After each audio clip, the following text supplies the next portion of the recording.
तो डीएनए का रेप्लिकेशन के बारे में देखा था, ठीक है, वो भी एक बड़ा सा टॉपिक है। आज हम लोग आरएनए का डिटेल स्ट्रक्चर कर लेते हैं, ठीक है। और डीएनए का जो रेप्लिकेशन वाला है, जो मेजल्सन एंड स्टॉल का एक्सपेरिमेंट है, वो हम लोग एक दिन रिवीजन के फॉर्म में पूरा पढ़ लेंगे। वो आसान सा टॉपिक है, क्योंकि आज एक बड़ा टॉपिक कवर कर रहे हैं, आरएनए ना। तो ये बड़ा इंपॉर्टेंट, एनसीईआरटी में 3 से 4 पेज इस पे गिवन है, तो ये बड़ा इंपॉर्टेंट है, उसका स्ट्रक्चर्स आपको याद करने हैं। तो चलो ध्यान से देखो। सबसे पहले आपने डीएनए पढ़ा, अब पढ़ो आरएनए के बारे में। आरएनए के बारे में, ठीक है, क्या क्या जानना आरएनए के बारे में, ठीक है। जैसे डीएनए न्यूक्लियोटाइड से बना था ना, आरएनए भी न्यूक्लियोटाइड से बना है। जस्ट लाइक डीएनए जैसे पॉलीमर था न्यूक्लियोटाइड का, आरएनए भी न्यूक्लियोटाइड से ही बना है, ये आपको मैंने बताया था, ठीक है। एकदम डीएनए के तरह ही है, डीएनए का ये छोटा भाई है। बस डिफरेंस क्या है, डिफरेंस पूछा जाएगा एग्जाम में, तो याद रखना है, जो न्यूक्लियोटाइड है उसमें जो शुगर है वो राइबोज शुगर है। डीएनए में डीऑक्सीराइबोज शुगर था, आरएनए में जो शुगर होगा वो राइबोज शुगर होगा। ये मेन डिफरेंस है, ये एग्जाम पेपर में आएगा कि आरएनए में शुगर कौन सा पाया जाएगा। तो मैंने पहले भी बताया था, फिर से बता दे रहा हूं, यहां शुगर डीऑक्सीराइबोज नहीं, राइबोज होगा। दूसरा, यहां जो नाइट्रोजनस बेस होगा, एडेनिन होंगे, गुआनिन होगा, साइटोसिन होंगे और यूरासिल होंगे। ध्यान से सुनिए, यहां पर जो नाइट्रोजनस बेस है, थाइमीन नहीं होगा। ये बड़ा इंपॉर्टेंट क्वेश्चन है और सबको आता है, बहुत अच्छे से बता रखा है कि डीएनए और आरएनए में मेन डिफरेंस पूछा जाए तो शुगर का करके आइएगा। सेकंड कीजिएगा, नाइट्रोजनस बेस जो है वो यूरासिल है और डीएनए में थाइमीन होगा। ये बड़ा इंपॉर्टेंट पार्ट है। द थर्ड वन, फॉस्फेट दोनों जगह कॉमन है। फॉस्फेट जो है वो कॉमन है, ये क्वेश्चन भी नीट के एग्जाम में आ चुका है। ये बताइए डीएनए और आरएनए में कौन सा पार्ट कॉमन है। तो बोलिएगा एकदम सिंपल है कि सर डीएनए और आरएनए में एक ही चीज कॉमन है, वो है phosphate, phosphoric acid. Phosphoric acid acidic substance है, इसलिए आरएनए भी एसिडिक नेचर का होगा। फॉस्फोरिक एसिड क्या है, एसिड है ना, और एसिड है, इसलिए आरएनए का भी प्रॉपर्टीज कैसा होगा, एसिडिक नेचर का होगा। याद रखिएगा। लेकिन आरएनए होता कैसे, आरएनए होते कैसे। हमारे अंदर आरएनए है, एकदम है। प्लांट में आरएनए है, बैक्टीरिया में आरएनए, सभी जगह आरएनए मौजूद है। लेकिन आरएनए जो जनरली होता है, आरएनए जो जनरली होता है, वो याद रखिएगा वो सिंगल स्टैंडर्ड होता है। अगर कुछ एक्सेप्शन को छोड़ दे तो आरएनए कहीं भी अगर आप देखेंगे, क्वेश्चन में कभी भी आ गया आरएनए पे क्वेश्चन, आप ये मान के चलेंगे कि जो आरएनए पे क्वेश्चन बना है वो सिंगल स्टैंडर्ड आरएनए ही है, क्योंकि हर जगह आरएनए सिंगल स्टैंडर्ड फॉर्म में ही मिलेगा। एक ही स्टैंड होगा, 5' 2' 3' एक ही स्टैंड होगा। हाँ, कुछ एक्सेप्शन को छोड़ दे, कुछ एक्सेप्शन को छोड़ दे तो आरएनए सिंगल स्टैंडर्ड ही मिलेगा। सर कहां, कहां पास डबल स्टैंडर्ड। तो याद रखना है, कुछ एक्सेप्शन को छोड़ दे, जैसे कि एक वायरस है जिसका नाम है रियो वायरस। एक वायरस है जिसका नाम है रियो वायरस। इस रियो वायरस को छोड़ दीजिए, इस रियो वायरस को छोड़ दीजिए, जो आप पे रेस्पिरेटरी डिजीज करता है ना, यहां पर आरएनए जो होगा वो डबल स्टैंडर्ड आरएनए होगा। बाकी हर जगह, बाकी हर जगह कहीं भी पूछा जाए तो आपको आंसर करके आना है, आरएनए सिंगल स्टैंडर्ड होता है। सेकेंड चीज, जहां भी डबल स्टैंडर्ड होगा, देख लीजिए, जैसे रियो वायरस में ये 2 स्टैंड है, ये एक स्टैंड हो गया 5' 2' 3' और दूसरा स्टैंड हो गया 3' 2' 5' 3' 2' 5' ध्यान से देखिए। तो यहां पास अगर नाइट्रोजनस बेस एडेनिन है तो इसका पार्टनर जो होगा वो यूरासिल होगा, और यहां पर गुआनिन है तो इसका पार्टनर साइटोसिन होगा। ये चारगाफ रूल को फॉलो करेगा। क्यों करेगा, क्योंकि एडेनिन का पार्टनर थाइमिन की जगह यूरासिल आ गया, एडेनिन का पार्टनर यूरासिल आ गया और गुआनिन का पार्टनर साइटोसिन आ गया। और जहां भी कॉम्प्लीमेंट्री बेस पेयरिंग होगा ना, ए यू से जुटेगा, जी सी से जुटेगा। और डीएनए में क्या होता था, ए टी से जुड़ता था और जी सी से जुड़ता था। तो जहां भी कॉम्प्लीमेंट्री बेस पेयरिंग होता है तो वो चार गाफ रूल को फॉलो करता है। तो एक क्वेश्चन पूछा जाएगा नीट में, क्या आरएनए चार गाफ के रूल को फॉलो करेगा? क्या आरएनए चार गाफ के रूल को फॉलो करेगा? आपका सिंपल सा आंसर होगा नो, क्योंकि आरएनए तो सिंगल स्टैंडर्ड होता है, आरएनए तो सिंगल स्टैंडर्ड होता है। और जहां भी डबल स्टैंडर्ड फॉर्म आएगा वही चार गाफ के रूल को फॉलो करेगा। और आरएनए तो एक्सेप्शनल जगह पे डबल स्टैंडर्ड होता है, रियो वायरस में छोड़ दीजिए, सभी जगह तो सिंगल स्टैंडर्ड है। इसलिए आरएनए का दूसरा प्रॉपर्टीज, ये जो है चार गाफ के रूल को फॉलो नहीं करेगा, याद रखिए, बड़ा इंपॉर्टेंट है। सेकेंड चीज, आरएनए हाईली अनस्टेबल है। आरएनए हाईली अनस्टेबल है, ये आसानी से टूट जाता है। आरएनए इज हाईली अनस्टेबल, इसलिए हमारा जेनेटिक मटेरियल आरएनए नहीं बना। आरएनए और डीएनए में डिफरेंस पूछा जाएगा। अब बोलेगा आरएनए हाईली अनस्टेबल है, पूछा जाएगा क्यों आरएनए अनस्टेबल क्यों है? उसका सिंपल सा आंसर है क्योंकि इसमें राइबोज शुगर है, राइबोज हाईली रिएक्टिव होता है, राइबोज रिएक्टिव है। जो यूरासिल है वो लेस्ट स्टेबल है, वो आसानी से डिग्रेड करता है स्ट्रक्चर को। इसलिए इवोल्यूशन ने डिसाइड किया हमारा जो जेनेटिक मटेरियल होगा वो स्टेबल होना चाहिए, हमारा जो जेनेटिक मटेरियल स्टेबल वाला होना चाहिए। तो हमने आरएनए को चेंज किया, हमने आरएनए को चेंज कर दिया, किसमें? इवोल्यूशन में आरएनए चेंज हो गया डीएनए में, और हमारा जेनेटिक मटेरियल बना डीएनए। हाँ, लेकिन हालांकि अभी भी कुछ वायरस में जेनेटिक मटेरियल आरएनए पाए जाते हैं। तो ये क्वेश्चन पूछा जाता है, ये बताइए आपके अंदर जेनेटिक मटेरियल कौन है? ह्यूमन बीइंग में कौन है? एनिमल्स के अंदर कौन है? आपका आंसर होगा डीएनए। प्लांट के अंदर कौन है? Answer is the DNA. Bacteria के अंदर कौन है? प्रोकैरियोट्स में कौन है? Answer is the DNA. कहीं कोई कंफ्यूजन नहीं, कहीं कोई कंफ्यूजन नहीं दिमाग में। जहां भी बोला जाए मेरे अंदर, आपके अंदर, सबके अंदर जेनेटिक मटेरियल कौन है जो हमारे पूरे कैरेक्टर को डिसाइड करके रखता है? Answer is the DNA. तो बोलेंगे सर आरएनए कहां है? गांठ बांध दो ना, फ्यू, आंसर लिख दो, फ्यू वायरस के अंदर में जेनेटिक मटेरियल जो है वो आरएनए है।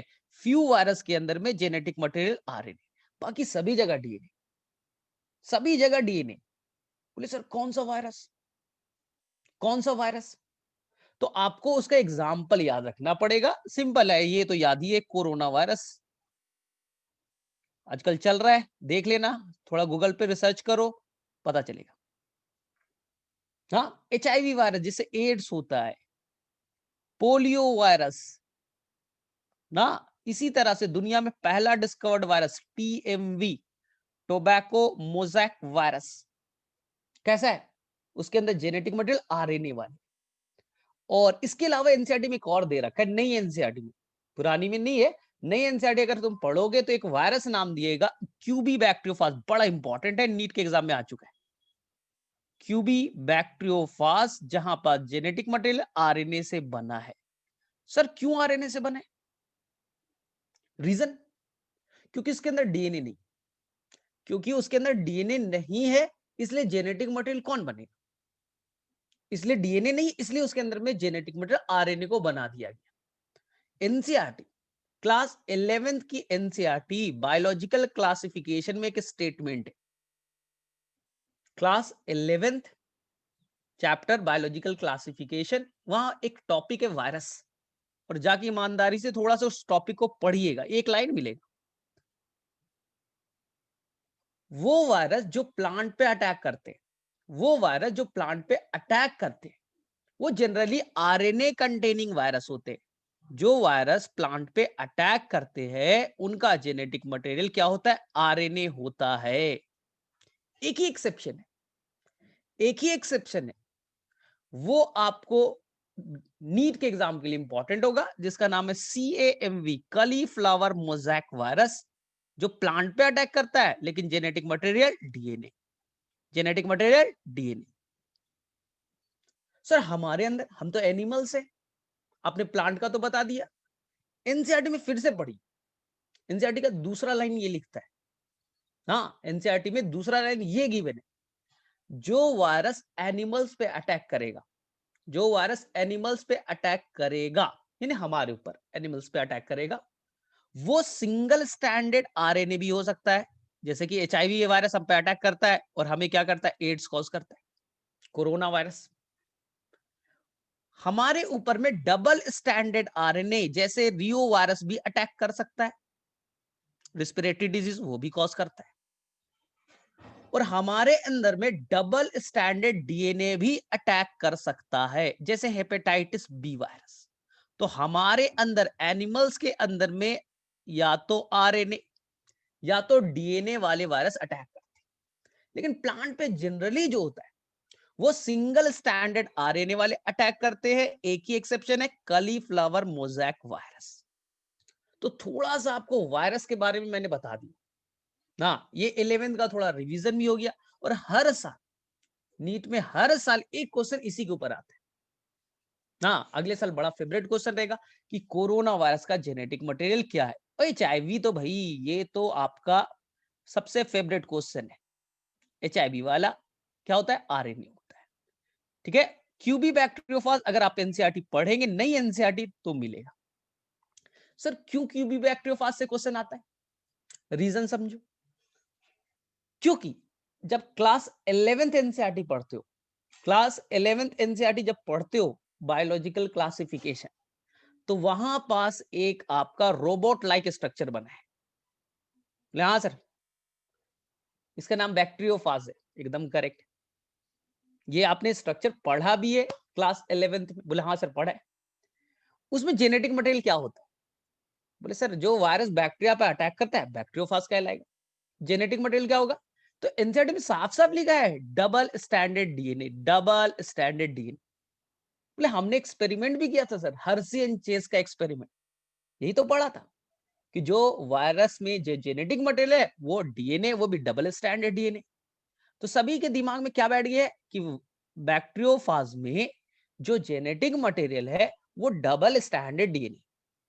बोले एकदम सर, जहां से ही आएगा बैक्टीरियोफाज आंसर कर देंगे डबल स्टैंडर्ड डीएनए। और यही नीट में क्वेश्चन आता है। और बच्चे के दिमाग में क्या है, बैक्टीरियोफाज है, ओ आंसर डबल स्टैंडर्ड डीएनए। और नीट में क्वेश्चन आया, बच्चे गलत कर गया। सर क्यों? क्योंकि आपने एनसीईआरटी ध्यान से माइन्यूटली नहीं पढ़ा। एनसीईआरटी में ढूंढो, अगर तुम्हारे पास एनसीईआरटी है क्लास 12th की molecular basis of inheritance, black point में मिलेगा एक वायरस का नाम जो बैक्टीरियोफाजी है, उसका नाम है क्यूबी बैक्टीरियोफाज। क्यूबी बैक्टीरियोफाज, उसका जेनेटिक मटेरियल डीएनए नहीं है, उसका जेनेटिक मटेरियल आरएनए है, आरएनए है। इसलिए इन नीट के क्वेश्चन में आता है और सभी ट्रैप होके आ जाते हैं। सभी तो रट्टा मार के बैठा है, वो बैक्टीरियोफाज तो ये करेगा, लेकिन क्वेश्चन तो अलग आ गया। इसी तरह से इसी एनसीईआरटी में क्लास 12th की एनसीईआरटी में एक और बैक्टीरियोफाज का नाम, एक और बैक्टीरियोफाज का नाम है जो बैक्टीरिया पे अटैक करता है, बैक्टीरियोफाज, जिसका नाम एनसीईआरटी में है फाज 174। याद करो, आपको पढ़ने के दौरान मिला होगा, जब आप पढ़ रहे होगे इस चैप्टर को जरूर मिला होगा। बोले सर इसके अंदर क्या है? बोले सर पढ़ा तो था, भूल गए। देखो ध्यान से, नहीं लिखा है वहां पर, नहीं लिखा है ये सिंगल स्टैंडर्ड डीएनए, नहीं लिखा है एनसीईआरटी में, नहीं लिखा हुआ है सिंगल स्टैंडर्ड डीएनए। तो बोले सर फिर कैसे आपको पता सिंगल स्टैंडर्ड डीएनए? आपको कैसे पता? क्योंकि क्लू छुपा है। अगर तुम एनसीईआरटी पढ़ोगे तो वहां पर बताया गया है कि ह्यूमन बीइंग में, ध्यान से देखो, उसमें बताया गया है ह्यूमन बीइंग के अंदर में टोटल बेस पेयर है 3.3 इंटू 10 पे power 9 base pair. Base pair कहने का मतलब ये डीएनए है डबल स्टैंडर्ड, या एडेनिन तो यहाँ थाइमिन एक पेयर हो गया, गुआनिन और साइटोसिन एक पेयर हो गया, पेयर हो रहे, यानी वो डबल स्टैंडर्ड।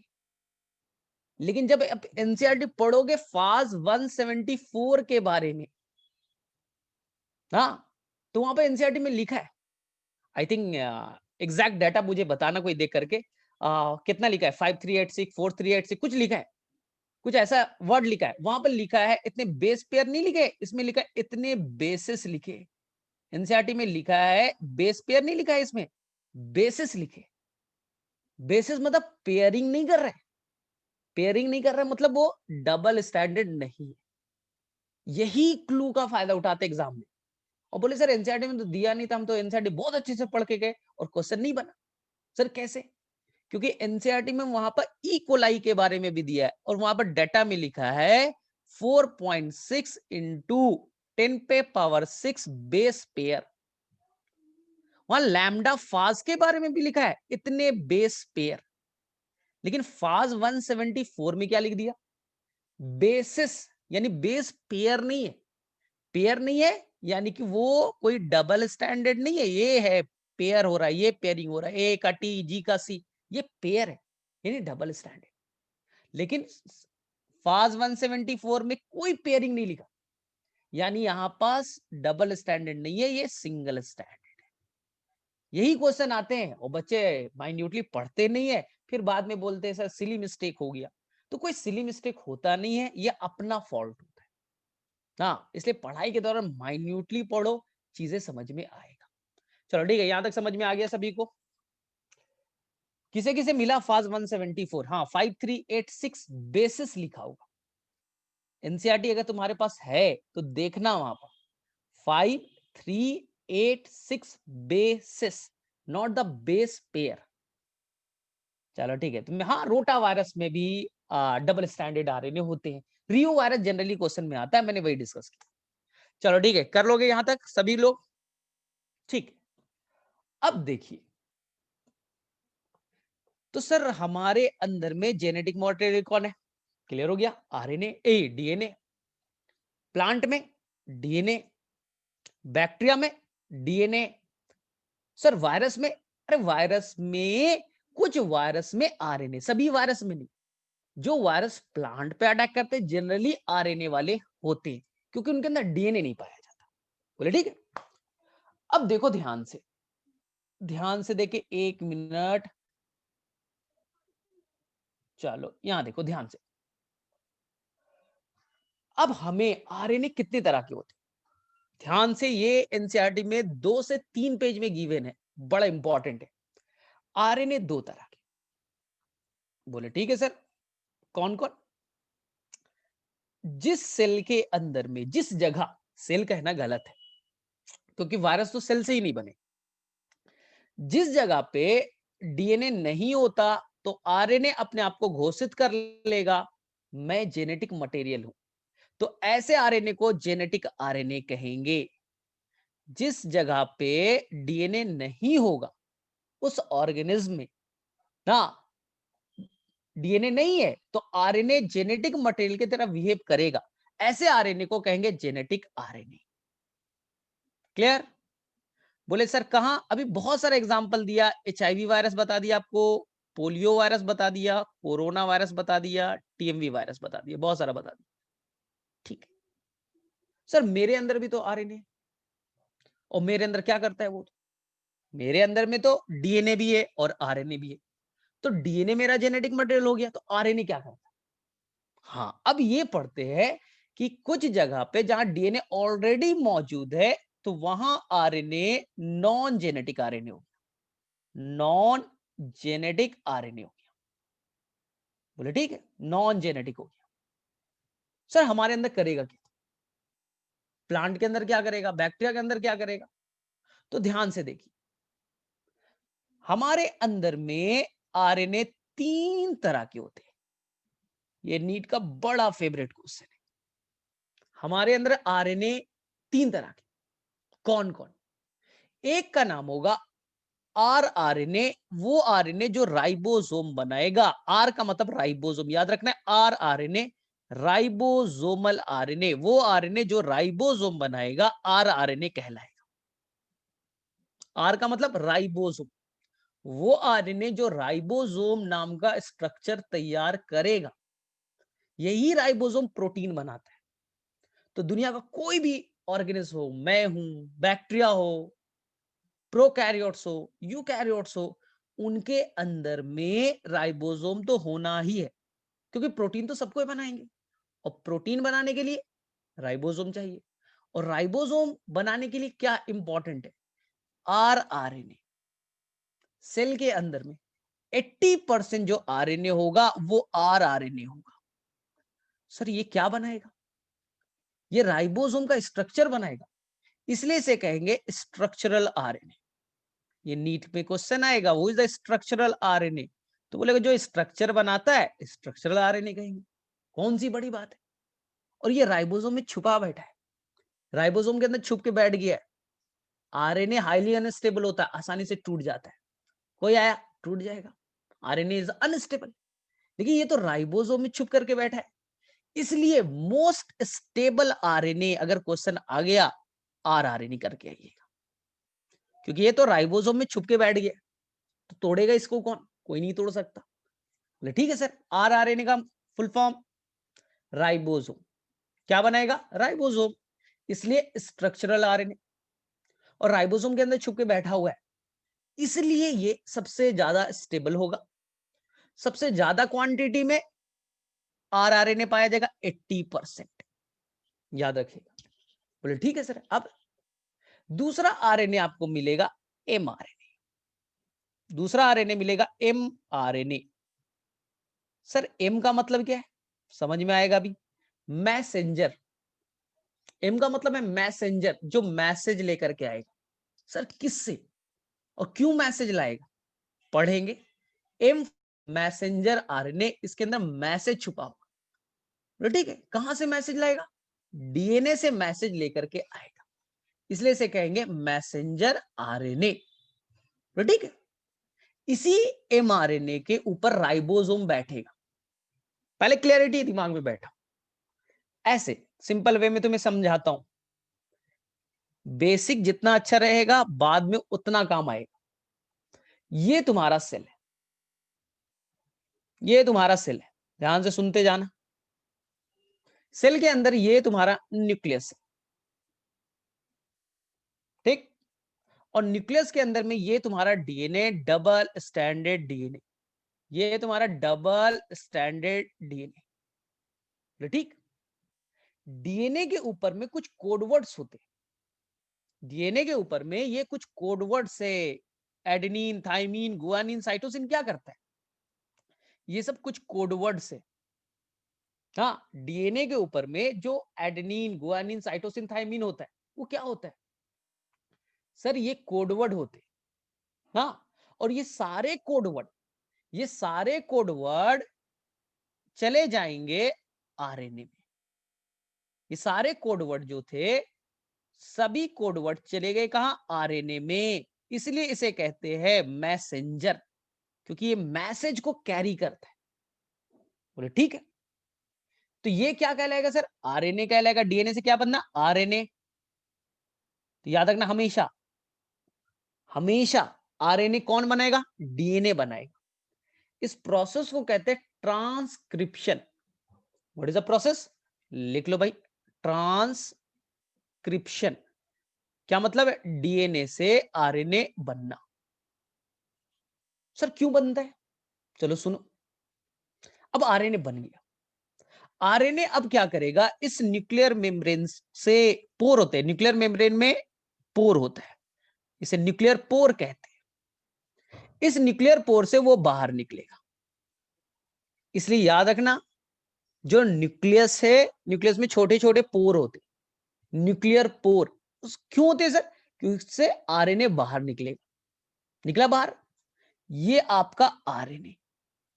इस आरएनए पे मैसेज है, इस आरएनए पे क्या है? मैसेज है। इस मैसेज कंटेनिंग आरएनए है, इसलिए इसका नाम रख दिया mRNA, messenger RNA. They will carry the message from DNA. वो डीएनए में जो भी मैसेज छुपा था उसे पकड़ा और बाहर आ गया। बाहर में उसकी मुलाकात, ये उसके पास क्या छुपा पहले दिख लो भाई, ये उसका मैसेज है। बोले सर मैसेज वैसेज को क्या कहते हैं? आगे मैं बताऊंगा। ये जो मैसेज छुपा है उसे मैं एक वर्ड कहूंगा, जेनेटिक कोड। आप आगे में वर्ड ये सब सुनना स्टार्ट करोगे, जेनेटिक कोड, कोडॉन, ये सब वर्ड आएंगे बाद में, ठीक है, बताऊंगा अभी कोडॉन, कोड क्या होते। तो बस इसके ऊपर में मैसेज छुपा है। देख लो क्या होता है, यहाँ पर क्लियर ही कर दूं। मान लो ये जेनेटिक कोड के नाम पे यहाँ पर है ए, यहाँ पर एडेनिन है, यहाँ यूरासिल है, यहाँ गुआनिन है, 3 नाइट्रोजनस बेस हो गए। फिर होगा जी होगा, सी होगा, जी होगा, फिर ए होगा, जी होगा, कुछ भी हो सकता है। मैंने हाइपोथेटिकल बनाया, एग्जाम में यही छाप मत देना है, कुछ भी बनो सब सही है। कुछ भी, कोई भी नाइट्रोजनस बेस किसी सीक्वेंस में बनाइए सब करेक्ट है। मैंने ए यू जी बनाया तो ये रट्टा मत मारो सर यही मैं भी बनाऊंगा, नहीं, जो तुम्हारी मर्जी बना दो। बन गया, बोले हाँ। इसी सीक्वेंस को हम लोग कहते हैं genetic code, the sequence of nitrogenous base on RNA. RNA पे जो नाइट्रोजनस बेस का सीक्वेंस है उसी को जेनेटिक कोड कहते हैं। और जो 3 नाइट्रोजनस बेस है ये 3-3 के सेट में होते हैं, ये एक 3 नाइट्रोजनस बेस का सेट हो गया, इसी को कहते हैं कोडॉन। हाँ, CODON, कोडॉन। फिर 3 का सेट, एक कोडॉन, दूसरा कोडॉन, तीसरा कोडॉन, चौथा कोडॉन। तो ये वर्ड आगे में आने वाला कोडॉन, तो डरना नहीं है। क्या होता है कोडॉन? बोले देखो सर सिंपल, सबसे पहले डीएनए, डीएनए के अंदर में नाइट्रोजनस बेस है, उसने अपना सारा जो कोडवर्ड है, डीएनए में कोडवर्ड है कि भाई तुम्हारा लंबाई कितना बढ़ाना है, सिखाऊंगा, तुम्हारी लंबाई कितनी बनेगी अभी डिसाइड कर दो। तो हमारे अंदर में हमारे हाइट को डिसाइड करने के लिए एक जीन है, यही जीन है जो हाइट को डिसाइड करेगा। ये जीन है, बताया था ना, जीन क्या होता है, डीएनए का पार्ट होता है। ये जीन आपकी लंबाई को डिसाइड करेगा। सर कैसे? यही तो सीखना है। डीएनए के अंदर जो भी कोडवर्ड थे, सर कोडवर्ड किस फॉर्म में होता है? अरे वही एडेनिन, गुआनिन, साइटोसिन, थाइमिन, उसी सीक्वेंस को कोडवर्ड कहते हैं। उसने अपने सारे कोडवर्ड आरएनए को दे दिया, क्योंकि वो खुद नहीं जा सकता, वो प्रिंसिपल है। ये जो डीएनए वो प्रिंसिपल है, वो क्लासरूम में थोड़ी जाता है। कभी भी सुना है तुमने कि क्लासरूम में प्रिंसिपल आकर कुछ बोल रहे? नहीं। जो प्रिंसिपल है उसने क्या किया, अपने जितने मैसेज है उसको राइट किया, नोटिस बोर्ड पे लिखा और प्यून को दे दिया। ये प्यून का काम है कि हर क्लासरूम में जाना और उस मैसेज को टीचर को दे देना। तो डीएनए क्या है, वो प्रिंसिपल है, उसके अंदर में क्या है, मैसेज है कि कल छुट्टी है भाई, तो वो खुद जाकर के क्लासरूम में नहीं जाना है। उसने अपने सारे मैसेज को किसे दे दिया, प्यून को। इस प्यून का नाम है एमआरएन, क्योंकि वो प्यून मैसेज को डीएनए से लेगा और क्लासरूम के टीचर को देगा, इसलिए नाम है एमआरएनए, मैसेंजर आरएनए। आ गया समझ में? Because they will carry the message from the DNA to ribosome. लेकर के आया। अब राइबोसोम को बोला कि भैया इसे प्रोटीन बना दो। राइबोसोम को बोला कि तुम तो प्रोटीन फैक्ट्री हो, प्रोटीन बना दो। बोले ठीक है, लेकिन कौन सा प्रोटीन बनाए, कौन सा प्रोटीन बनाए? तो बोले प्रोटीन कौन सा बनेगा मुझे कैसे मालूम। ध्यान से सुनो, प्रोटीन को ही आप कहते हो पॉलीपेप्टाइड। पॉली का मतलब बहुत सारा, पेप्टाइड मतलब बॉन्ड, बहुत सारे बॉन्ड होंगे, पेप्टाइड बॉन्ड, पॉलीपेप्टाइड, या इसी को कहते हैं प्रोटीन। सर कौन सा प्रोटीन बनेगा, सर कौन सा प्रोटीन बनेगा, ये प्रोटीन होते क्या है? तो प्रोटीन बहुत सारे एमाइनो एसिड के मिलने से बनता है। सर एमाइनो एसिड कौन से होते हैं? एमाइनो एसिड 20 तरह के एमाइनो एसिड पाए जाते हैं आपके अंदर, 20 टाइप्स के एमाइनो एसिड होते हैं।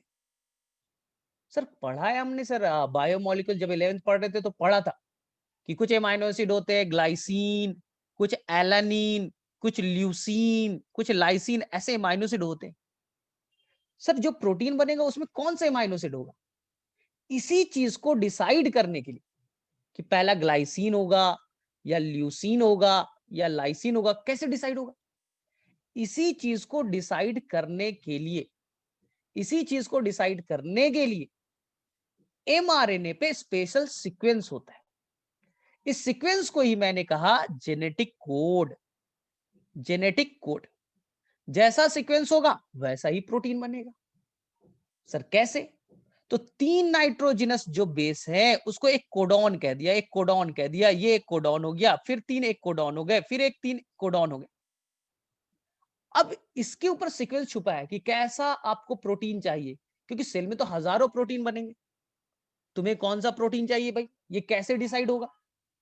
वो डिसाइड करने वाला कौन है? mRNA, इसलिए नाम पड़ा मैसेंजर आरएनए। उस पे कोडवर्ड छुपे पड़े। अब इसे बुलाया जाएगा प्रोटीन फैक्ट्री को। बोले कौन सा प्रोटीन फैक्ट्री कौन है? तो प्रोटीन फैक्ट्री है आपका राइबोसोम। ध्यान से सुनो, प्रोटीन फैक्ट्री कौन होता है? राइबोसोम। नाम तो सुना है ना, राइबोसोम 2 पार्ट के, एक स्मॉलर पार्ट, एक लार्जर पार्ट। राइबोसोम तो सबको जानता है कि सर राइबोसोम में 2 पार्ट होते हैं सर। एक छोटा वाला पार्ट होता है कुछ 40s कहलाता है, और बड़ा वाला पार्ट होता है 60s कहलाता है। बोले हाँ। अब राइबोसोम को बोला गया भैया प्रोटीन बनाओ। कैसा प्रोटीन बनेगा वो मैं डिसाइड करूंगा। मेरे पास में छुपा पड़ा है कि पहला अमीनो एसिड कौन, दूसरा कौन, तीसरा कौन, चौथा कौन, वो मैं बताऊंगा, क्योंकि मुझे डीएनए ने भेजा है कि ये वाला प्रोटीन बनाना है। राइबोसोम बोलेगा ठीक है मैं बना देता हूं, लेकिन मैं बना तो दूंगा, मेरे पास में क्या है? एंजाइम्स है जिससे मैं प्रोटीन तैयार करूंगा। लेकिन प्रॉब्लम ये, एमाइनो एसिड लाओगे तब तो, रॉ मटेरियल लाओ ना। रॉ मटेरियल कहाँ है? तो बोले रॉ मटेरियल तो नहीं है, एमाइनो एसिड लाओ मैं जोड़ दूंगा, मैं तो मिस्त्री हूं, ईट लाओगे जोड़ दूंगा। तो यहां पर ईट की कमी है। ईट मतलब एमाइनो एसिड। सर वो कहां से आएगा? वो एमाइनो एसिड, ध्यान से देखो, वो एमाइनो एसिड आपके साइटोप्लाज्म में है। ये साइटोप्लाज्म में यहां amino acid, glycine, lysine, leucine, ये लाखों की क्वांटिटी में एमाइनो एसिड बिखरे पड़े सेल के अंदर ना। अब वो एमाइनो एसिड को पकड़ के लो, मैं एमाइनो एसिड को जोड़ दूंगा, प्रोटीन बना दूंगा। मैं एमाइनो एसिड नहीं बनाऊंगा, मैं ईट नहीं बनाऊंगा। मिस्त्री जो आता है तुम्हारे घर में, क्या ईट खुद से बनाता है? बोले नहीं सर, ईट हम लाते हैं। ईट को वो जोड़ता है, दीवार बनती है। तो राइबोसोम बोलेगा मैं भाई एमाइनो एसिड को बनाऊंगा नहीं, एमाइनो एसिड को जोड़ूंगा केवल, और पेप्टाइड बॉन्ड बनाऊंगा। ये देखिए, ये एमाइनो एसिड है, ये एमाइनो एसिड है, 2 एमाइनो एसिड को जोड़ दूंगा, पेप्टाइड बॉन्ड बना दूंगा। अब प्रॉब्लम है एमाइनो एसिड लाएगा कौन? तो एमाइनो एसिड को लाने के लिए एक नए आरएनए की जरूरत पड़ेगी, जिसका नाम होगा टीआरएनए। ये आपका टीआरएनए, ये एमाइनो एसिड को पकड़ेगा और लेकर के आएगा, इसलिए इसका नाम पड़ेगा ट्रांसफर आरएनए। वो ट्रांसफर करेगा, एमाइनो एसिड को पकड़ेगा साइटोप्लाज्म से और लेकर के आएगा राइबोसोम तक। ये टीआरएनए आया और अपने साथ लेकर के आया एमाइनो एसिड। फिर से ये टीआरएनए आया और अपने साथ लेकर के आया एमाइनो एसिड। तो अब समझो टीआरएनए क्यों नाम पड़ा। एमाइनो एसिड चाहिए, एमाइनो एसिड पकड़ के कौन लाएगा? तो they will transfer the amino acid from cytoplasm to ribosome. Cytoplasm से पकड़िए, राइबोसोम तक लाइए, एमाइनो एसिड आ गया। अब क्या होगा सर? एमाइनो एसिड आ गए, राइबोसोम बोलेगा टेंशन मत लो, मेरे पास एंजाइम है, मैं इस एंजाइम के हेल्प से 2 एमाइनो एसिड को जोड़ दूंगा। मैं क्या करूंगा, मेरे पास एंजाइम है, मैं 2 एमाइनो एसिड को जोड़ दूंगा। सर कौन सा बॉन्ड बनेगा? 2 एमाइनो एसिड जुड़ते हैं, पेप्टाइड बॉन्ड बनता है। ये नीला वाला जो दिख रहा है ये पेप्टाइड बॉन्ड है। बोले सर अब फिर से नया टीआरएनए आएगा, वो नया एमाइनो एसिड लेकर के आएगा, राइबोसोम उसमें पेप्टाइड बॉन्ड बना देगा। तो धीरे धीरे टीआरएनए आ रहे हैं, एमाइनो एसिड को लाया, एमाइनो एसिड को जोड़िए, तो धीरे धीरे देखिए क्या हो जाएगा, ढेर सारे एमाइनो एसिड। एक minute, amino acid number 1 2 3 4 5 amino acid आते जा रहे हैं, और राइबोसोम क्या कर रहा है, उनके बीच में बॉन्ड बना रहा है, बॉन्ड बना रहा है। तो कितने पेप्टाइड बने पड़े? बोले सर बहुत सारे पेप्टाइड बॉन्ड है। देखो सर, ये पेप्टाइड बॉन्ड, ये पेप्टाइड बॉन्ड, ये पेप्टाइड बॉन्ड, ये पेप्टाइड बॉन्ड, इसी को आप प्रोटीन कहते हैं। और इस प्रोटीन में बहुत सारे पेप्टाइड बॉन्ड है, तो पॉलीपेप्टाइड कहना का गलत बात है क्या? इसलिए प्रोटीन को एक और वर्ड में कहते हैं पॉलीपेप्टाइड, क्योंकि उसमें बहुत सारे पेप्टाइड बॉन्ड होते हैं। तो यही कहानी, इसी कहानी को हमें डिटेल से पढ़ना होता है और चैप्टर फिनिश हो जाता है। चैप्टर में यही पढ़ना है कि डीएनए से आरएनए कैसे बनेगा, आरएनए से प्रोटीन कैसे बनेंगे, और सर ये टीआरएनए क्या है, और सर ये एमआरएनए क्या है, और सर ये राइबोसोम कैसा दिखता है। तो मैं एक बार वापस से जो भी मैंने बताया एक बार वापस से रिवाइज करा दे। तो देखो ध्यान से, देखो ध्यान से सीखो पूरा चैप्टर जो तुम पढ़ रहे हो, क्यों पढ़ रहे हो, क्यों पढ़ रहे हो चैप्टर इतने डिटेल से, उसका रीजन समझो। भाई आपको बनाना है प्रोटीन, प्रोटीन ही सब कुछ करता है। आपके अंदर में देख लो, ऊपर से नीचे देख लो, हीमोग्लोबिन एक प्रोटीन है, केराटिन एक प्रोटीन है, बॉडी का हर पार्ट में देखो प्रोटीन से, जितने एंजाइम होते हैं वो प्रोटीन से बने। यानी कि आपके लाइफ के लिए आपके सेल में, बॉडी में प्रोटीन का सबसे इंपॉर्टेंट रोल है। और सर प्रोटीन कैसे बनेगा, इसी को पढ़ना है। तो मैंने ये जो डब्बा बना दिया येलो कलर का, ये आपका सेल है। सभी कोई अपने सेल के बारे में सोचो, चीजें क्लियर हो जाएगी। सभी लोग अपने सेल के बारे में सोचो, ये तुम्हारा सेल है, तो ठीक। आप यूकैरियोट्स, तो यूकैरियोट्स कहने का मतलब you have well developed nucleus, यही पढ़ाया जाता है ना। यूकैरियोट्स किसे कहते हैं, सर जिसमें न्यूक्लियस वेल डेवलप हो। तो चलो न्यूक्लियस वेल डेवलप बना दिया, यानी न्यूक्लियर मेम्ब्रेन बना दिया, हो गया। अंदर में फ्लूइड होगा, न्यूक्लियस के अंदर फ्लूइड होगा, न्यूक्लियोप्लाज्म।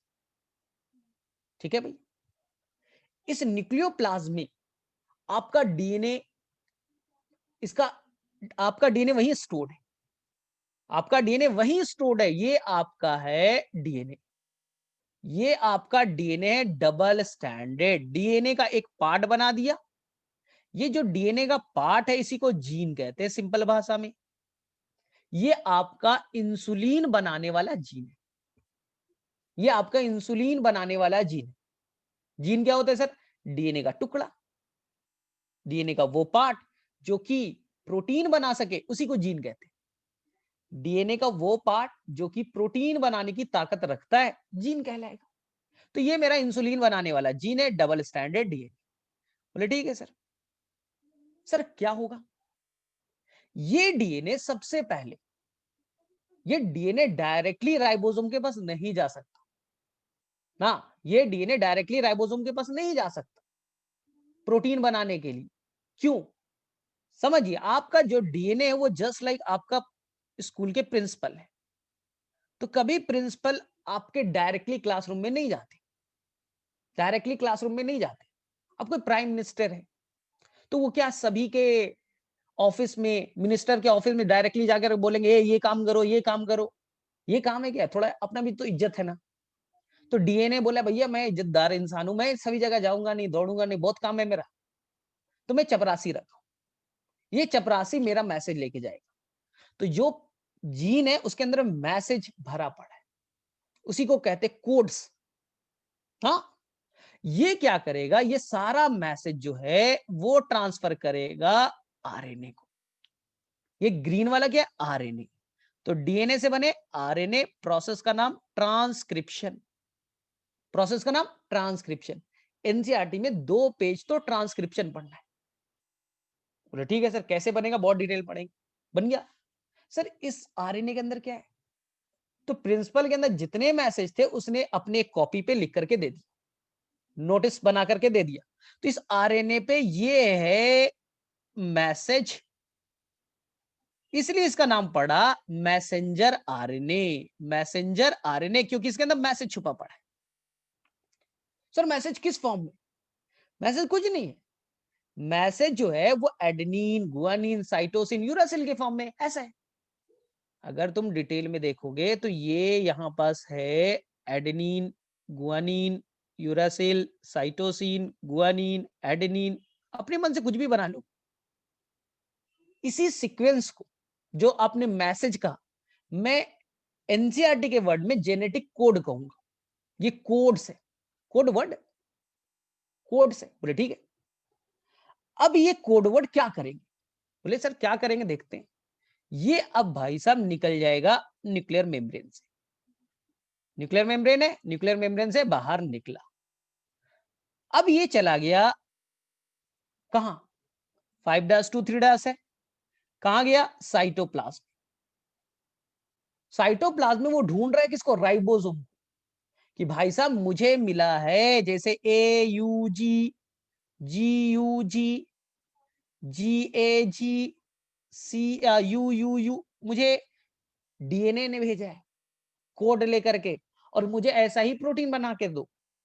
तो हर बार तो सेम प्रोटीन बनेगा, आपके सेल में तो हजारों तरह के प्रोटीन, हर बार तो एक ही तरह का प्रोटीन बनेगा, नहीं, हर बार अलग अलग प्रोटीन बनेगा। क्यों, क्योंकि अलग अलग DNA अलग अलग RNA बनाते हैं। ये इंसुलिन बनाने वाला जीन है, अलग तरह का RNA बनाएगा। हाइट को कंट्रोल करने वाला जीन अलग तरह का RNA बनाएगा। ठीक है, अब देखिए ध्यान से। बोले भैया मैं मैसेज लेकर के आया हूं, मेरा नाम रखो पहले, मैसेंजर आ रहे। बोले ठीक है। बुलाया गया प्रोटीन बनाने वाले फैक्ट्री को, नाम है राइबोसोम। आओ भाई राइबोसोम आओ जल्दी। राइबोसोम बोलेगा ठीक है आएंगे। राइबोसोम में 2 पार्ट, एक का नाम है 40S। 40S अभी अलग अलग है, याद रखना, अभी 40S जो है अलग है और 60S अलग है। तो दोनों आपस में क्यों जुड़ेगा सर, 40 और 60S 2 पार्ट होते हैं सर, दोनों आपस में क्यों जुड़ा, इसके लिए आपको पढ़ना पड़ेगा mineral nutrition in plant.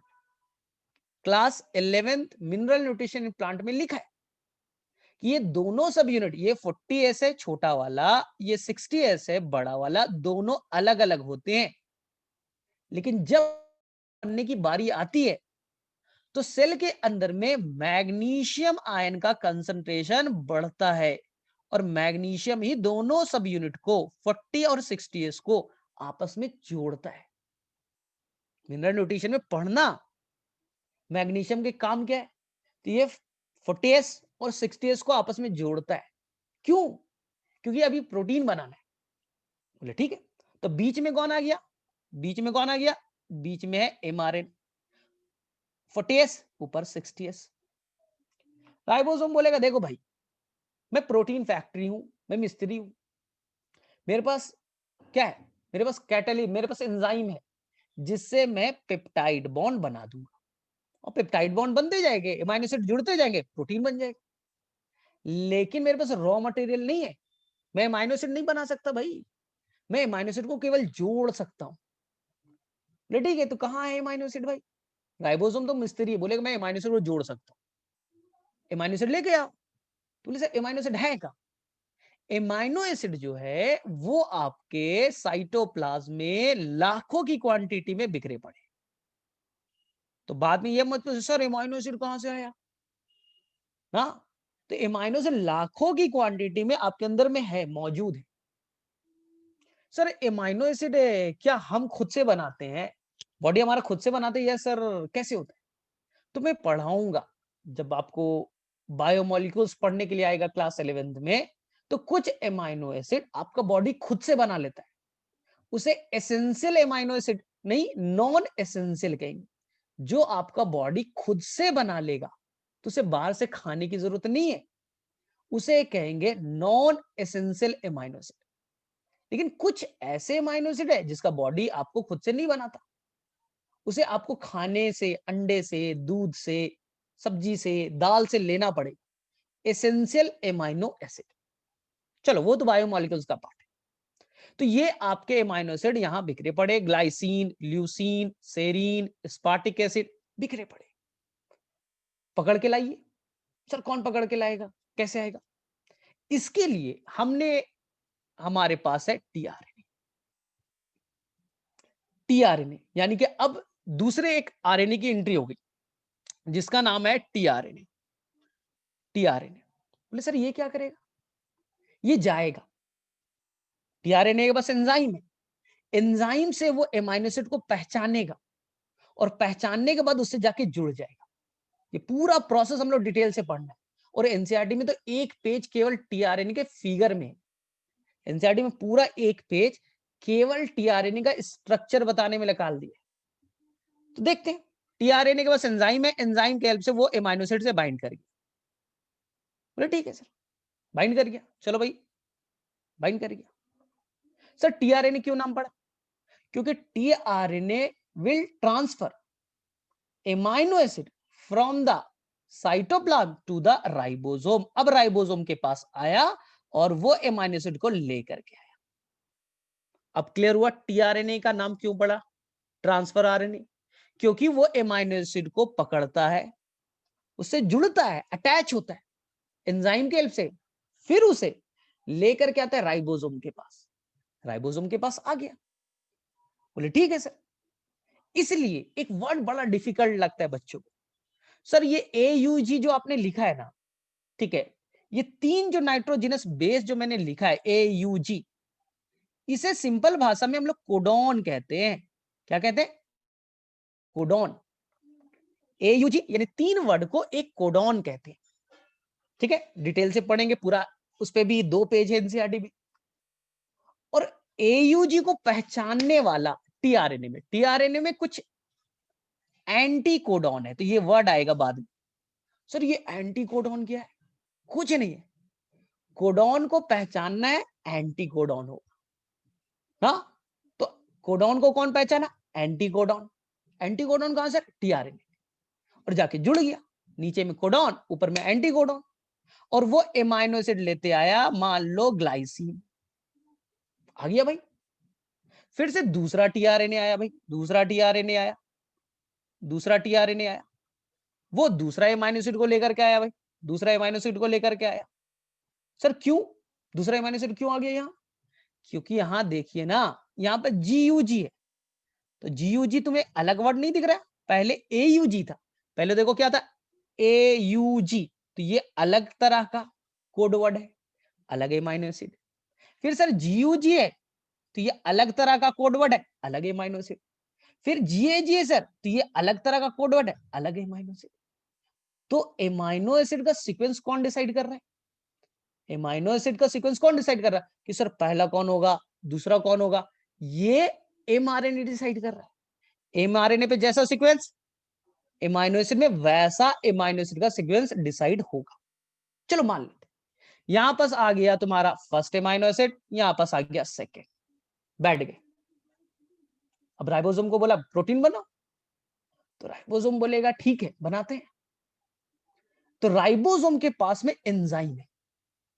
Ribosome जो है ये येलो वाला, ये बोलेगा मेरे पास एंजाइम है भाई साहब, मैं एंजाइम से इस 2 एमाइनो एसिड को जोड़ दूंगा और पेप्टाइड बॉन्ड बनाऊंगा। राइबोसोम के पास एंजाइम है। एंजाइम का नाम बड़ा इंपॉर्टेंट है, बहुत इंपॉर्टेंट है।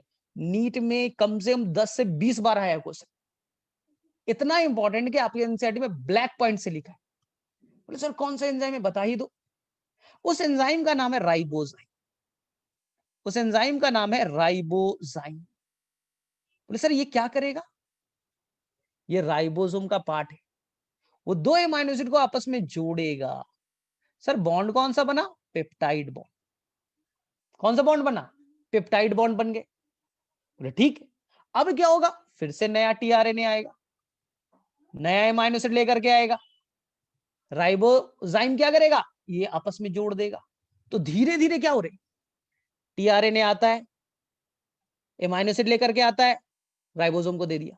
राइबोसोम क्या करेगा? एमाइनो एसिड को जोड़ेगा और ये बन गया पेप्टाइड बॉन्ड। फिर से सेम चलते जाएगा, सेम चलते जा रहा है, सेम चलते जा रहा है, सेम चलते जा रहा है। एमाइनो एसिड आया, टीआरएनए ने एमाइनो एसिड लाया, बोले ठीक। राइबोसोम ने क्या किया? उसमें बना दिया peptide bond, peptide bond, peptide bond, और टीआरएनए अब चलेगी। टीआरएनए आते, एमाइनो एसिड देते जाते। तो अब राइबोसोम के पास में एमाइनो एसिड आ गया, पेप्टाइड बॉन्ड बनते गए। तो थोड़ी देर के बाद देखिए first amino acid, second amino acid, third amino acid, fourth amino acid, fifth amino acid जुड़ते चले गए। और देखिए अब एमाइनो एसिड का एक चेन बन के 5 एमाइनो एसिड का एक चेन बन गया। इसी एमाइनो एसिड के चेन को प्रोटीन कहते हो, इसी एमाइनो एसिड के चेन को प्रोटीन कहते हो। सर इस प्रोटीन में तो बहुत सारे पेप्टाइड बॉन्ड है, देखिए यहां वापस से, सर ये पेप्टाइड बॉन्ड, ये पेप्टाइड बॉन्ड, ये पेप्टाइड बॉन्ड, ये पेप्टाइड बॉन्ड, बहुत सारे पेप्टाइड बॉन्ड है, तो नाम प्रोटीन का नाम रख दिया पॉलीपेप्टाइड, पॉलीपेप्टाइड। तो आई थिंक यही क्लियरिटी है। एमआरएनए क्या गया सर, हम मैसेज लेकर के आए, टीआरएनए हम एमाइनो एसिड पकड़ के लाए। तो तुम बोले सर आरआरएनए क्या कर रहा है सर, आरएनए तो 3 तरह के थे, आरआरएनए क्या किया, ध्यान से सुनो, आरआरएनए क्या कर रहा है, तो बोले मैं तो राइबोसोम ही बनाऊंगा, जो आरआरएनए उसका काम है इस पूरे राइबोसोम को बनाना, ये पूरा जो राइबोसोम है ना, ये बनाने का काम आरआरएनए को दिया गया है। तो अब तीनों आरएनए का काम लगभग लगभग सभी को क्लियर है। आरआरएनए का नाम क्या रखा है, राइबोसोमल आरएनए, क्योंकि ये राइबोसोम बनाएगा, राइबोसोम का स्ट्रक्चर मैं बनाऊंगा, टीआरएनए मैं एमाइनो एसिड को ट्रांसफर करूंगा, एमआरएनए मैं चपरासी हूं, मैं डीएनए वाले का मैसेज पकड़ करके राइबोसोम तक पहुंचाऊंगा। यानी प्रोटीन बनाने में तीनों आरएनए का इंपॉर्टेंट रोल है। तो एकदम क्लियरिटी होना चाहिए, तभी आगे समझ में आएगा। चलो फटाफट बताओ किसे किसे समझ में आया और किसे बाउंस किया। चलो हैंड रेस करो, किसे किसे ये क्लियर हुआ, किसे ऊपर से गया, और जहां पर समझ में नहीं है बोलो फटाफट मैसेज में जाओ और बोलो।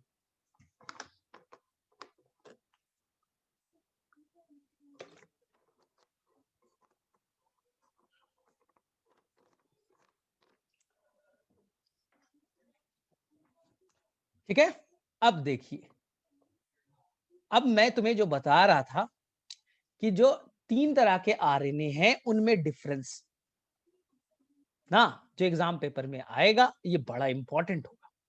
चलो देखो ध्यान से, चलो फटाफट पहला क्वेश्चन बताइए। आरएनए हमारे अंदर में तो जेनेटिक मटेरियल डीएनए, हमारे अंदर में डीएनए भी मौजूद है, आरएनए भी है।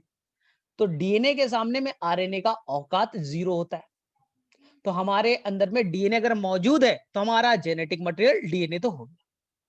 सर हमारे अंदर आरएनए क्या करेगा, तो पहले ये पढ़ना है आरएनए कितने तरह के होते हैं। चलिए मैसेज बॉक्स में जाइए और लिखिए how many types of RNA, how many types of RNA, RNA कितनी तरह के होते हैं फटाफट। चलिए पहला नाम आरआरएनए, दूसरा एमआरएनए, और तीसरे का नाम tRNA.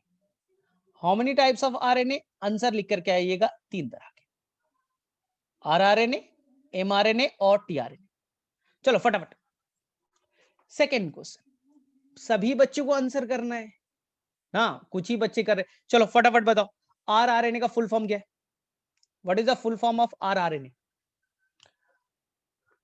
What is the full form of rRNA, what is the full form of rRNA, rRNA का फुल फॉर्म क्या है, आर का मतलब क्या है, यही तो पूछा जा रहा है, इसमें क्या करना है भाई।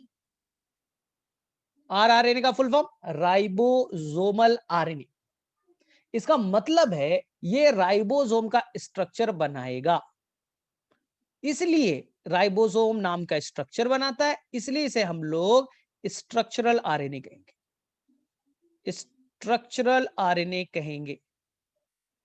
ठीक है, सेकेंड चीज, ये आरएनए राइबोसोम के अंदर छुपा बैठा है, आसानी से टूटेगा नहीं, इसलिए कोई एंजाइम इसे तोड़ नहीं सकता, इसलिए इसे हम लोग कहेंगे मोस्ट स्टेबल आरएनए। ये क्वेश्चन आएगा, करके आना है, मोस्ट स्टेबल आरएनए कौन है, आरआरएनए। बोले ठीक है सर, आरआरएनए और क्या करता है, ध्यान से सुनना, जब 2 एमाइनो एसिड आते थे, 2 एमाइनो एसिड को टीआरएनए पकड़ के लाता था, तो ये दोनों एमाइनो एसिड को आपस में जोड़ता था, दोनों एमाइनो एसिड को आपस में जोड़ करके पेप्टाइड बॉन्ड बनाता था। तो आरआरएनए यहां पास कैटालिस्ट का रोल प्ले करेगा, वो एमाइनो एसिड को जोड़ने का काम करेगा। क्यों, क्योंकि यहां पर आरआरएनए एंजाइम की तरह बिहेव करता है पेप्टाइड बनाने के लिए, बोले सर आरआरएनए एंजाइम की तरह रोल प्ले करेगा। इसी आरआरएनए को आप कहते थे राइबोजाइम। रिकॉल करो, मैंने दो दो बार आपको बताया है। जब एमाइनो एसिड आ जाते थे, इस दो एमाइनो एसिड को आपस में जोड़ना था, तो जोड़ने के लिए क्या चाहिए हमें? एंजाइम। एंजाइम कहां से आएगा? तो बोलेगा राइबोसोम मैं दूंगा। तो तुम्हारा क्या है भाई, तुम्हारे अंदर में ऐसा क्या चीज है? बोले मेरे अंदर नहीं है, मैं खुद बनाऊं आरआरएनए से। तो खुद आरआरएनए बाहर आएगा और बोलेगा मैं कैटलिस्ट का रोल प्ले करूंगा, मैं दो एमाइनो एसिड को जोड़ूंगा। इसलिए अगर क्वेश्चन आ गया which RNA act as a catalyst, which RNA act as a enzyme, तो आप बोलिएगा आरआरएनए कैटलिस्ट की तरह रोल प्ले करेगा, इसलिए इसे राइबोजाइम भी कहेंगे। ये बड़ा इंपॉर्टेंट क्वेश्चन है। बोले सर कहां? जब आप क्लास 11th पढ़ोगे, चैप्टर बायोमोलिक्यूल्स पढ़ोगे, तो बायोमोलिक्यूल्स में एक लाइन लिखेगा, फर्स्ट लाइन यही है। बायोमोलिक्यूल्स का जब एंजाइम वाला पार्ट पढ़ेगा तो फर्स्ट लाइन यही मिलेगा कि जो भी एंजाइम्स होते हैं वो प्रोटीन से बने होते हैं। और नीट में हर साल क्वेश्चन पूछता है, हर साल क्वेश्चन पूछता है, थोड़ा सा इधर उधर घुमा देगा। ध्यान से सुनो, साइंटिस्ट का ये मानना था कि हमारे बॉडी में जो भी काम है वो कौन रेगुलेट करता है, कौन कंट्रोल करता है? तो बोलेंगे सर सभी जो भी रिएक्शन हो रहा है उसे एंजाइम कंट्रोल करता है। हमारी बॉडी में जो भी रिएक्शन हो रहा है कौन कंट्रोल कर रहा है? एंजाइम कर रहा है। और जो भी एंजाइम है, जो भी एंजाइम है ना, वो प्रोटीन से बना होता है। एनसीईआरटी का पहला लाइन कि all the enzymes are made up of protein. जो भी एंजाइम्स होते हैं वो प्रोटीन से बने होते हैं। ये साइंटिस्ट का स्टार्टिंग में मानना था, लेकिन जब बाद में रिसर्च किया गया, बाद में ज्यादा डिस्कवरी हुई, तो इस डिस्कवरी से पता चला कि कुछ ऐसे भी एंजाइम है जो प्रोटीन से बना हुआ नहीं है। बाद में जब डिस्कवर्ड हुआ तो पता चला कि कुछ ऐसे भी एंजाइम्स है जो प्रोटीन से बने हुए नहीं है। सर कौन? साइंटिस्ट को कुछ ऐसे एंजाइम्स मिले, they got the Nobel prize, उसके लिए इसे नोबेल प्राइज दिया गया। कुछ ऐसे एंजाइम्स थे जो प्रोटीन से ना बना होकर के आरएनए से बने थे। उसी एंजाइम जो आरएनए से बने हुए मिले, उसी का नाम रखा राइबोजाइम। राइबो मतलब राइबो न्यूक्लिक एसिड। वो एंजाइम की तरह बिहेव कर रहा है तो नाम पड़ा राइबोजाइम। ये बड़ा इंपॉर्टेंट क्वेश्चन है और नीट के लिए बड़ा इंपॉर्टेंट रहेगा। हाँ, ये हर साल नीट का एक क्वेश्चन बन जाएगा। देख लेना, नीट का जब भी पेपर होगा इस लाइन से क्वेश्चन आएगा। क्वेश्चन ये आएगा, ध्यान से सुनना। All enzymes are made up of protein. बोलेगा ये स्टेटमेंट करेक्ट है या इनकरेक्ट? सिंपल रहेगा। All enzymes are made up of protein, correct है इनकरेक्ट? अब बोलिएगा सर ये स्टेटमेंट इनकरेक्ट है। सर स्टेटमेंट ये होना चाहिए most of the enzymes are made up of protein. Most of the enzymes are made up of protein, क्योंकि कुछ एंजाइम आरएनए से बने होते हैं।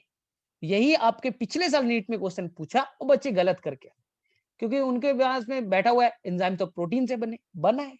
मैंने मना कहां किया? लेकिन सारे एंजाइम्स नहीं बने, कुछ एंजाइम्स तो आरएनए से बने हैं जिसे राइबोजाइम कहेंगे। सर राइबोजाइम क्या करता है? ये मैंने अभी तुम्हें बताया, ये मैंने अभी तुम्हें बताया। ये जो राइबोजाइम है एमाइनो एसिड को जोड़ने का काम, पेप्टाइड बनाने का काम करता है। इसलिए जब बायोमोलिक्यूल चैप्टर पढ़ोगे वहां पास आएगा एमाइनो एसिड को जोड़ने वाला एंजाइम ना, उसका नाम क्या दिया है हमने? राइबोजाइम, जो एमाइनो एसिड को जोड़ने का काम करेगा। बोले ठीक है सर, ये आरआरएनए हमें याद हो गया, ओवर। हाँ सर, सबसे ज्यादा आरएनए सेल में कौन सा पाया जाएगा? तो मैंने तुम्हें पहले ही बताया था 80% आरएनए इज द आरआरएनए। हो गया, कोई कंफ्यूजन नहीं। अब ये अरेंज करने के लिए आएगा 10 to 15% टीआरएनए होते हैं। 10 to 15% टीआरएनए होता है। और यानी कितने हो गए? 80 हो गए, लगभग 95। 5% के आसपास होते एमआरएनए। ये नीट में क्वेश्चन पूछा जा चुका है। आप अरेंज कीजिए ना, परसेंटेज वाइज तीनों आरएनए को अरेंज कीजिए। आपके पास में 3 आरएनए गिवन है, उनको परसेंटेज के टर्म में अरेंज करना सीखिए। सबसे ज्यादा कौन, सबसे कम कौन, इंटरमीडिएट कौन।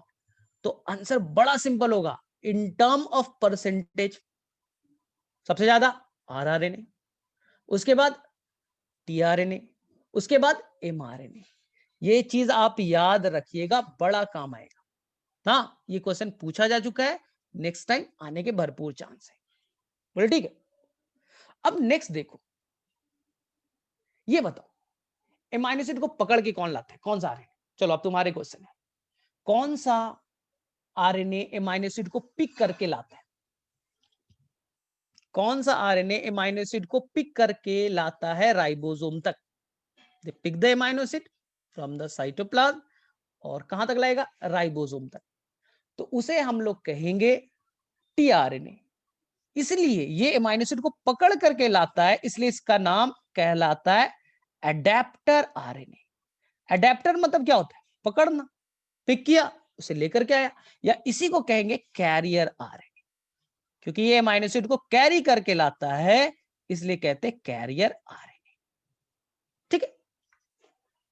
सेकेंड क्वेश्चन है, in term of size, in term of molecular weight, molecular weight के टर्म में, साइज के टर्म में सबसे छोटा कौन है, सबसे बड़ा कौन है।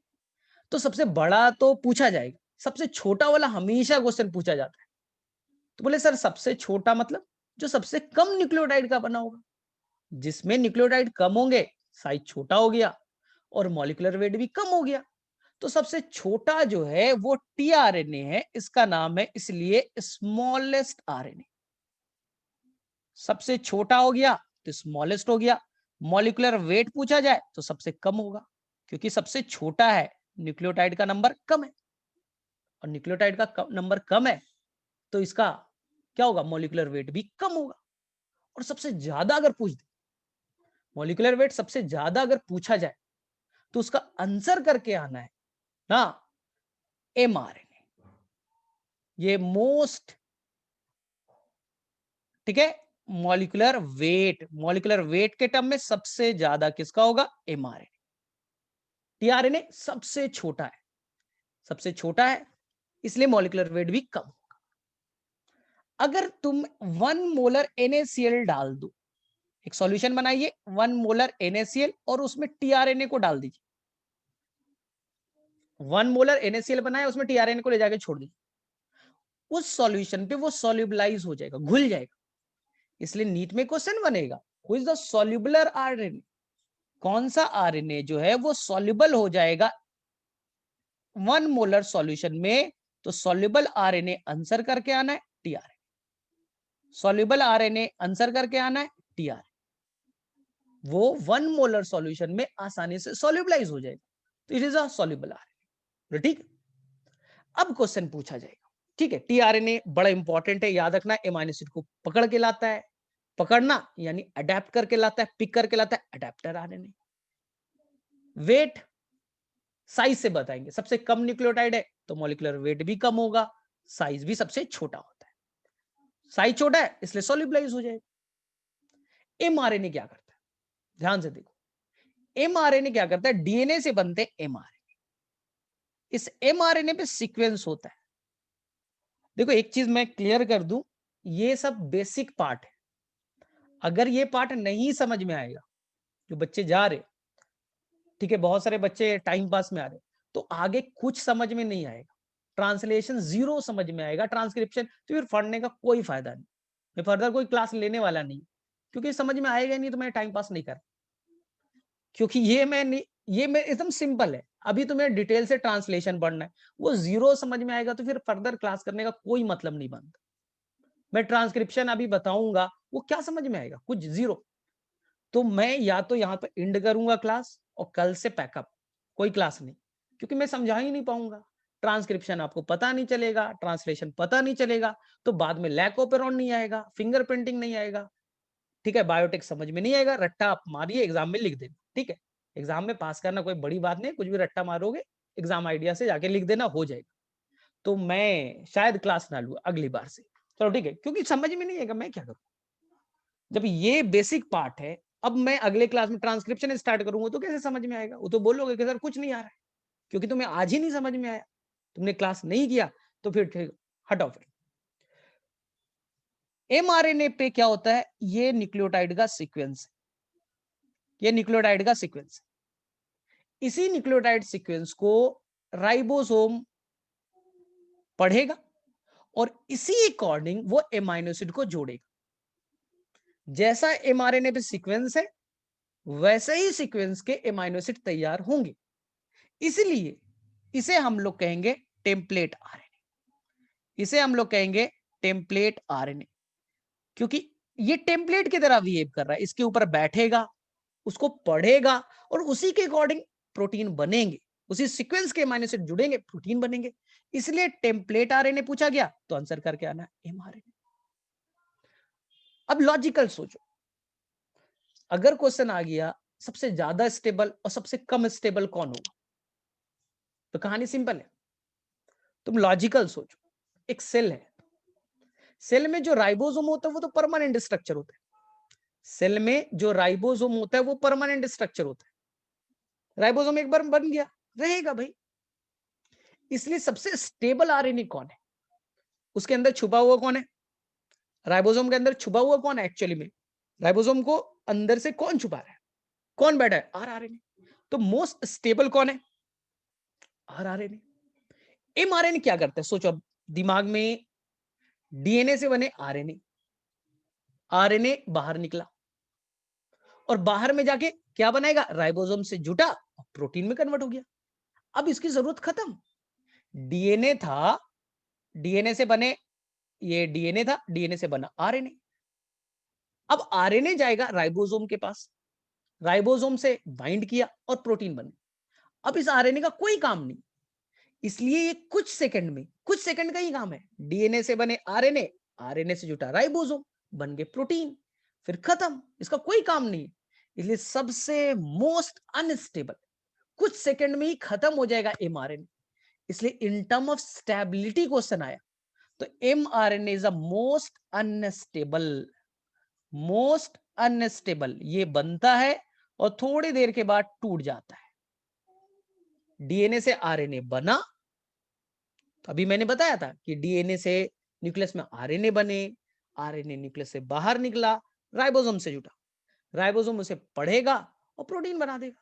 अब उसका कोई काम नहीं, अगर काम ही नहीं है तो तुरंत टूट जाएगा।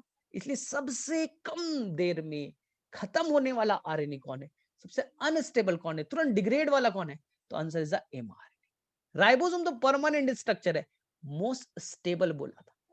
तो इंटरमीडिएट कौन हो गया स्टेबिलिटी में, टीआरएनए। तो ऐसे क्वेश्चन अरेंज करने के लिए आते हैं, ठीक है। नीट में जो या सीबीएसई बोर्ड में जाओगे तो आज का क्लास तो सिंपल था। आज मैंने ऐसा क्या चीज बताया, कुछ भी नहीं बताया, डीएनए से आरएनए कैसे बनते, और ये चीज अगले क्लास से डिफिकल्ट हो जाएगा।